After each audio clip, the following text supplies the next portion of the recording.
Assalamualaikum warahmatullahi wabarakatuh. Alkisah, pada suatu masa Khalifah Umar bin Abdul Aziz mengutus para sahabat ke tanah Roma untuk berperang. Akan tetapi di medan pertempuran, para sahabat tersebut kalah dan 20 kelompok dari mereka ditawan. Kaisar Romawi kemudian memerintahkan seorang sahabat dari mereka masuk ke dalam agamanya untuk menyembah berhala. Kepada salah seorang sahabat, Kaisar berkata, "Apabila kamu mau masuk ke dalam agamaku dan bersujud kepada berhala, maka aku akan menjadikanmu pemimpin di kota besar, dan aku akan memberimu bendera pemerintahan, harta, gelas emas, dan wewenang. Tetapi apabila kamu tidak mau masuk ke dalam agamaku, maka aku akan membunuhmu dan memenggal kepalamu." Lantas sahabat itu pun menjawab, "Aku tidak akan menjual agamaku dengan harga dunia." Sebagaimana dijelaskan oleh Syekh Muhammad bin Abu Bakar al-Ushfuri dalam syarah Mawaidh al-Ushfuriyah, ketika Kaisar mendengar jawaban tersebut, dia pun langsung memberi perintah untuk membunuh sahabat tersebut. Ia lalu dibunuh di lapangan dengan dipenggal kepalanya. Sesaat setelah kepalanya terputus, kepala tersebut mengelinding memutari lapangan sebanyak 3 kali. Kepala yang terpenggal itu pun kemudian membaca ayat 27 hingga 30 surah Al-Fajr, yang artinya, "Hai jiwa yang tenang, kembalilah kepada Tuhanmu dengan hati yang puas lagi diridhoinya, maka masuklah ke dalam jamaah hamba-hambaku dan masuklah ke dalam surga." Melihat kejadian tersebut, Kaisar pun sangat marah. Dia kemudian kembali memerintahkan prajuritnya untuk mendatangkan sahabat yang kedua. Kepada sahabat yang kedua, sang Kaisar pun berkata, "Masuklah ke dalam agamaku, aku akan menjadikanmu seorang kepala di kota ini.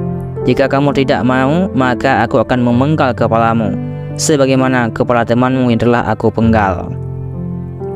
Sahabat kedua pun menjawab, "Aku tidak menjual agamaku dengan harga dunia. Jika Anda memiliki kekuasaan memenggal kepalaku, maka sesungguhnya Anda tidak punya kuasa untuk memotong keimananku." Mendengar perkataan tersebut, Kaisar pun semakin marah besar karena ancamannya tidak ada yang dipatuhi. Dia kemudian memberi perintah untuk memenggal kepala sahabat kedua tersebut. Setelah kepalanya terpenggal, kepala tersebut mengelinding 3 kali memutari lapangan seperti kepala temannya dan membaca ayat 21 hingga 23 surah Al-Haqqah, yang artinya, "Maka orang itu berada dalam kehidupan yang diridhoi, dalam surga yang tinggi, buah-buahnya dekat." Setelah membaca ayat tersebut, kepala tersebut berhenti di dekat kepala temannya yang pertama. Melihat kejadian tersebut, Kaisar semakin tambah marah. Dia pun kembali memerintahkan prajuritnya untuk mendatangkan sahabat yang ketiga. Kepada sahabat yang ketiga, Kaisar berkata, "Apa yang akan kamu katakan? Apakah kamu akan masuk ke dalam agamaku? Kalau mau, aku akan menjadikanmu pemimpin." Ternyata sahabat yang ketiga terbujuk dengan iming-iming kebahagiaan dunia. Ia pun berkata, "Aku masuk ke dalam agamamu dan memilih dunia daripada akhirat." Mendengar jawaban yang berbeda dengan para pendahulunya, Kaisar pun berkata kepada patihnya, "Tulislah ia dalam daftar, beri ia harta, gelas emas, dan bendera pemerintahan." Mendapat perintah dari Kaisar, ternyata si patih tidak langsung menulis namanya. Sang patih justru berkata, "Wahai Kaisar, bagaimana kita bisa memberinya kepercayaan kalau belum kita tes apakah dia itu serius atau tidak? Wahai Kaisar, katakan kepadanya, kalau kamu benar-benar serius dengan pernyataanmu, maka bunuhlah salah satu temanmu. Jika kamu melakukannya, maka kami akan percaya dengan pernyataanmu." Kemudian sahabat ketiga yang terlaknati itu membawa salah satu temannya. Ia pun membunuh temannya di depan Kaisar.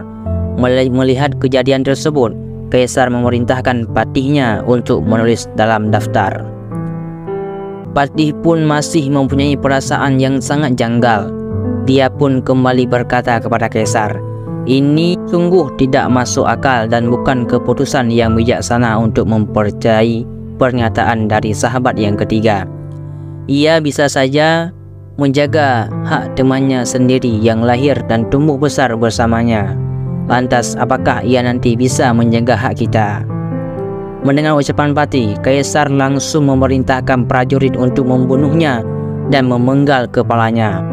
Setelah dipenggal, kepala sahabat ketika itu mengelinding memutari lapangan 3 kali dengan membaca ayat 19 surah Az-Zumar yang artinya, apakah kamu hendak merubah nasib orang-orang yang telah pasti ketentuan azab atasnya?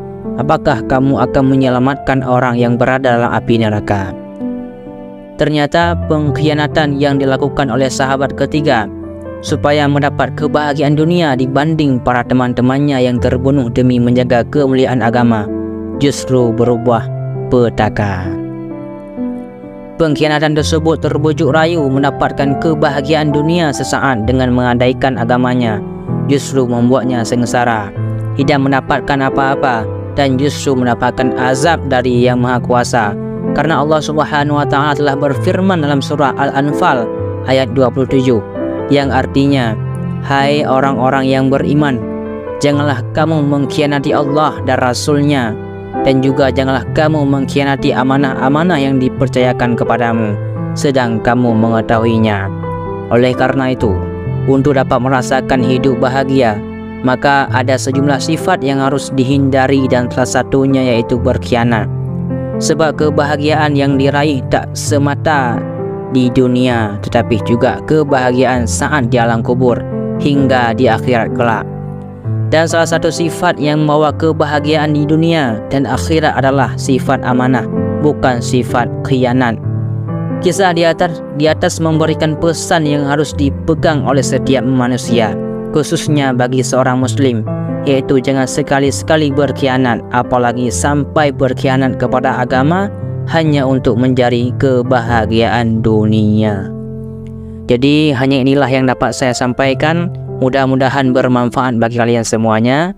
Saya akhiri. Wallahu a'lam bishawab. Assalamualaikum warahmatullahi wabarakatuh.